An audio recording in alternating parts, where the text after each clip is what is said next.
étape, donc Buenos Aires, où je verrai le président Milei.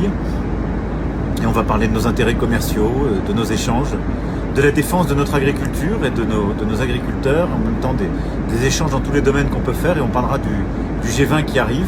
On se rendra ensuite ensemble à Rio. On ne pense pas toujours la même chose sur beaucoup de sujets, mais c'est très utile d'échanger pour préparer.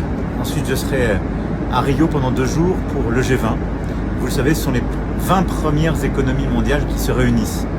Et donc là aussi, il y a beaucoup de différences entre nous, d'écarts. On essaiera d'avoir une déclaration qui confirme, pour ce qui est de nos convictions, plus de croissance pour nos économies, et en même temps un plus grand respect du climat et de la biodiversité. C'est un agenda que nous, on défend. Et c'est au cœur de ce qu'on a appelé le pacte de Paris pour les peuples et la planète. On l'a négocié, conclu en juillet 2023. Il y a une 60aine de pays qui sont dans ce pacte aujourd'hui.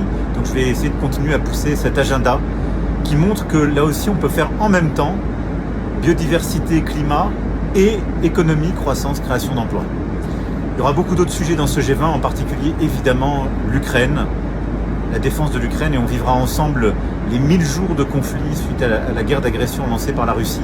Donc il faudra évidemment réaffirmer notre soutien et une volonté de paix juste, durable, c'est-à-dire où le droit international est respecté. Puis évidemment, le Proche-Orient sera aussi évoqué et nous défendrons, comme à chaque fois, à la fois la libération des otages, la sécurité pour Israël, mais un cessez-le-feu à Gaza, la protection des populations, un cessez-le-feu au sud Liban, et là aussi la protection des populations, et la reprise d'un dialogue pour justement encadrer l'Iran davantage dans ses activités nucléaires et ses déstabilisations régionales. Et enfin, j'irai au Chili, voir le président Boric, et là, au Chili, vous verrez, on va évidemment défendre là aussi notre agenda bilatéral, nos entreprises, nos intérêts. Et puis là, j'irai lancer une grande initiative, l'appel de Valparaiso pour les océans.